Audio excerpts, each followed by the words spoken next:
शैतान के कुछ मेथड्स हम डिस्कस करते हैं वेरी क्विकली इन 5 मिनट्स। एक तो systematic desensitization. Systematic desensitization psychology की एक थेरेपी है कि किसी को फोबियाज़ का फियर होता है तो उन्हें सिस्टमैटिकली डिसेंसिटाइज किया जाता है उस फोबिया से। यानी कि एक बंदे को मगरमच्छ से डर लगता है, उसे सबसे पहले आप मगरमच्छ की पिक्चर दिखाएंगे, थोड़ा सा सही होना शुरू होगा। फिर आप क्या करेंगे कि दूर से एक मगरमच्छ दिखाएंगे। फिर आप क्या करेंगे, थोड़ा करीब ले जाएंगे। फिर आप क्या करेंगे कि मगरमच्छ को खुद हाथ लगा के दिखाएंगे। तो आहिस्ता आहिस्ता डिसेंसिटाइज हो रहा है। अब सिस्टमैटिक डिसेंसिटाइजेशन का कुरान से प्रूव ये मिलता है कि gradual exposure to a big sin हर बंदे को अचानक बिग सिन की तरफ नहीं लेके आता। फुट स्टेप्स हैं उसके, फुट स्टेप्स के थ्रू वो डिसेंसिटाइज करता है। मिसाल के तौर पे आपकी जब ईमान की हालत ज़्यादा, आप देखेंगे कि आपको कोई औरत की पिक्चर ही नज़र आ जाए ना तो आपको थोड़ा सा प्रॉब्लम होने लग जाता है, ठीक है। लेकिन कुछ लोग हैं कि उन्हें बिल्कुल भी नहीं होता। वो इसलिए नहीं होता क्योंकि हम लोग डिसेंसिटाइज हो चुके हैं। बिल बोर्ड्स देख देख के, मीडिया में औरतें डेली खबरें पढ़ रही हैं, हम तो डिसेंसिटाइज हो चुके हैं। उनका फेस देख देख के, बहुत कुछ देख देख के डिसेंसिटाइज हो चुके हैं हम। मिसाल के तौर पे एक बाथरूम है, उसमें बड़ी बदबू आ रही है, कुछ देर बाद वो बदबू आना बंद हो जाएगी क्योंकि हमारी नाक डिसेंसिटाइज हो जाएगी। जो नया बंदा आएगा उससे आएगी, लेकिन हम चूँकि वहाँ मौजूद हैं हमें नहीं आएगी। इस तरह लोग सिन से डिसेंसिटाइज हो जाते हैं और अल्टीमेटली सिन उनके लिए जो है मुज़य्यन कर दिया जाता है। उन्हें पता ही नहीं लगता मैं सिन कर रहा हूँ और लिटरली वो बोस्ट करते हैं कि मैं सिन तो नहीं कहते कि मैं ऐसी हरकतें कर रहा हूँ, वो समझते हैं कि मैं बड़ा अच्छा काम कर रहा हूँ। ये शैतान के सारे स्टेप्स हैं। शैतान always attacks according to the nature and level of commitment. O you believe follow not the footsteps of शैतान। उसके फुटस्टेप्स को भी फॉलो ना करो।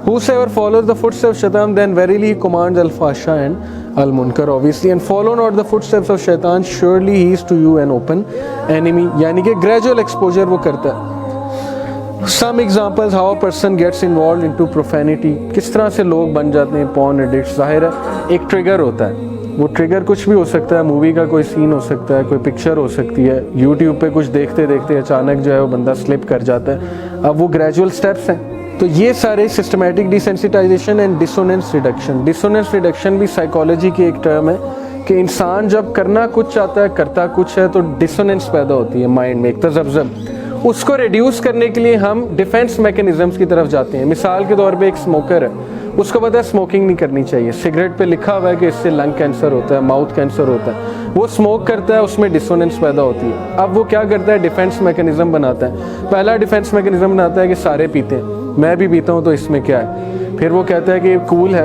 ये संजय दत्त पीता है, सुनील शेट्टी पीता है और बड़े कूल लगते हैं वो बॉयज़, और हॉलीवुड में दिखाते हैं सिगार पीते हैं, तो it's cool thing, so I should also smoke. फिर वो बनाता है कि नहीं ये झूठ है कि इससे लंग कैंसर होता है, मैं नहीं मानता, ये बस गप है, ये ऐसे ही सारी बकवास है।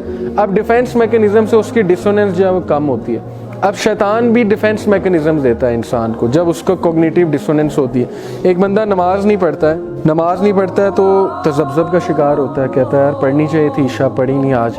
अचानक उसे होता है कि पढ़ूं, लेकिन डिफेंस मैकेनिज़म्स आ जाते हैं। डिफेंस मैकेनिज़्म ये कि चलो कल से पढ़ेंगे, या डिफेंस मैकेनिज़्म है कि लो 99% लोग नहीं पढ़ते, मैं भी नहीं पढ़ता तो इसमें क्या है। या ये एक वो कहता है कि नमाज तो दिल की होती है, पढ़नी नहीं चाहिए, ये सब बकवास है, नमाज तो कायम करने का हुक्म है, पढ़ने का हुक्म नहीं है। इस तरह भी लोग कहते हैं। ये सारे क्या है, शैतान made fair seeming to them that which they used to do.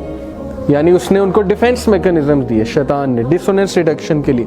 शैतान made their deeds fair seeming. ये जो डिसोनेंस है ना, इसको कुरान में कहा गया नफ्सुल लव्वामा। अल्लाह ने इसकी कसम खाई है, ला उक़सिमु बियौमिल क़ियामा वला उक़सिमु बिन नफ्सिल लव्वामा।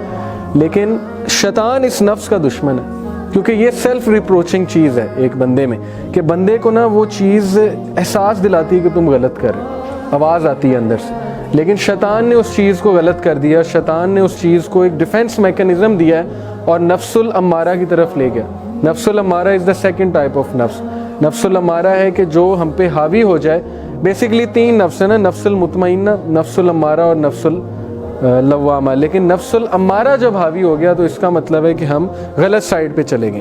होना वो 1/3 चाहिए था, लेकिन वो जब 2/3 हो जाए या 3 out of 3 हो जाए, इंसान फिर गलत तरफ चला जाता है। कैप्शन इट,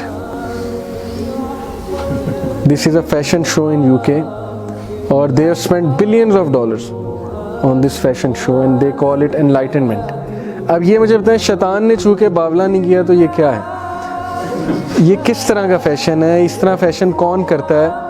और ये क्या चीज़ है, ये कोई मुझे समझा दे कि इस तरह की ड्रेसिंग कौन करता है। अब देखें कि किस तरह से बेवकूफ़ शैतान ने उन्हें बनाया हुआ है, किस तरह की चीज़ों में उन्हें इन्वॉल्व किया हुआ, अपना टाइम कहाँ पे वेस्ट कर रहे हैं just because they have nothing to do. उनको पता नहीं कि ज़िंदगी के साथ हमने करना क्या है, तो बस अब ये इन चीज़ों की तरफ